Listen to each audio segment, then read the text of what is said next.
un plaisir de vous avoir avec nous dans cette nouvelle édition de Gatingo. Madame, Monsieur, bonjour et bienvenue.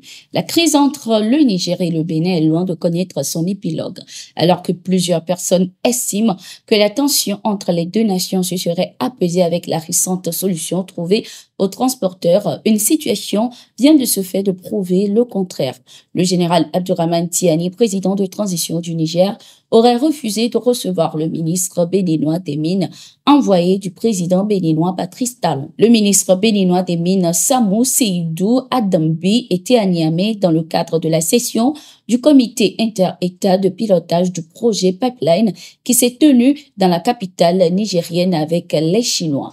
À la suite de cette réunion, l'envoyé de Talon aurait tenté de transmettre un message de son président au général Abdourahmane Tiani. Un message qu'il n'a pas pu transmettre car n'ayant pas été reçu par le président du Niger, Abdourahmane Tiani.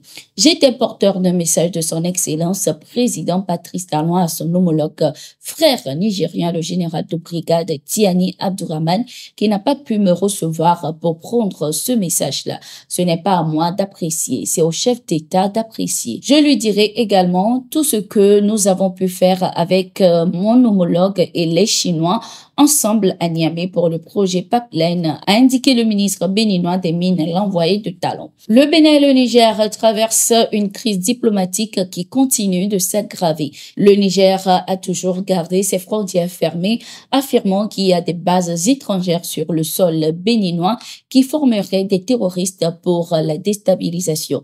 Des accusations rejetées par le gouvernement béninois.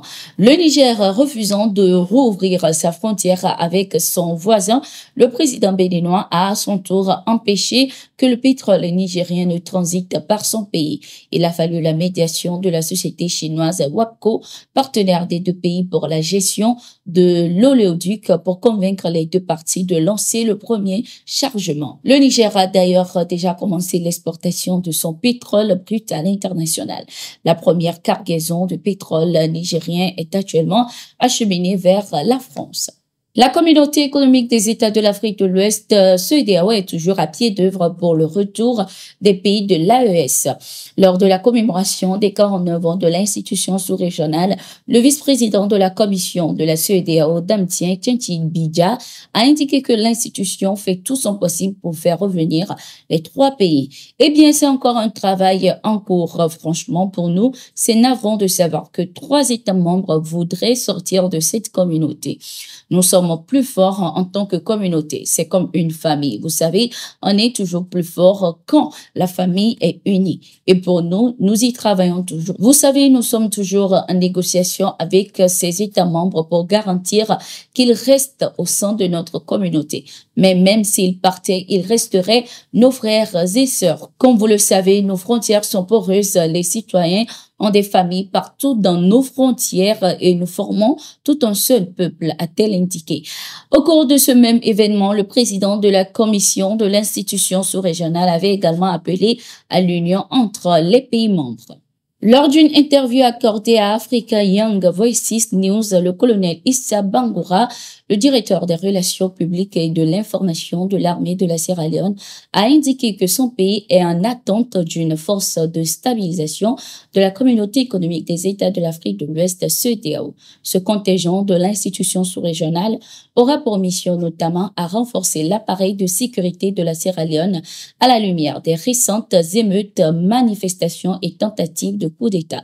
Selon le colonel, cette force de stabilisation de la CEDEAO contribuera à maintenir la paix et la sécurité dans le pays et faire regresser le conflit. Notons que ce projet de déployer la force de stabilisation de la CEDEAO en Sierra Leone a été prise lors du 104e sommet de la CEDEAO à Abuja au Nigeria, rencontre au cours de laquelle les dirigeants ouest-africains avaient condamné la tentative de coup d'État du 26 novembre 2023 et ont appelé à une justice dans le cadre d'une procédure régulière.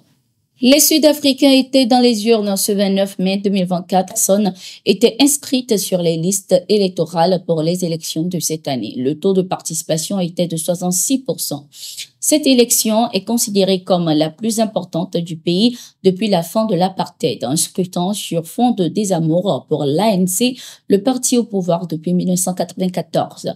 Le parti est aujourd'hui la cible d'une nouvelle génération de mécontents dans ce pays de 102 millions d'habitants. Le président Cyril Ramaphosa, qui compte sur un second mandat, a assuré que la victoire de l'ANC ne fait aucun doute.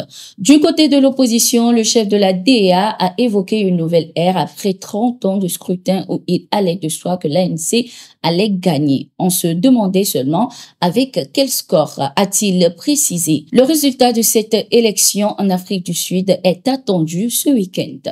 Au Burkina Faso, le lieutenant-colonel Emmanuel Zungrana a été de nouveau arrêté ce 29 mai 2024.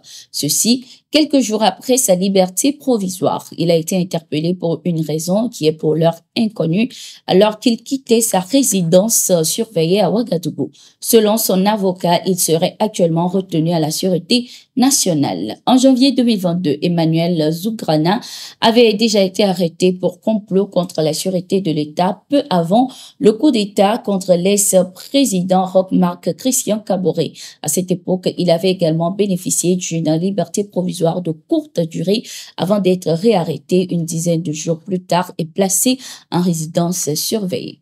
Nous sommes arrivés à la fin de cette édition de Gatigo. Merci d'être resté avec nous.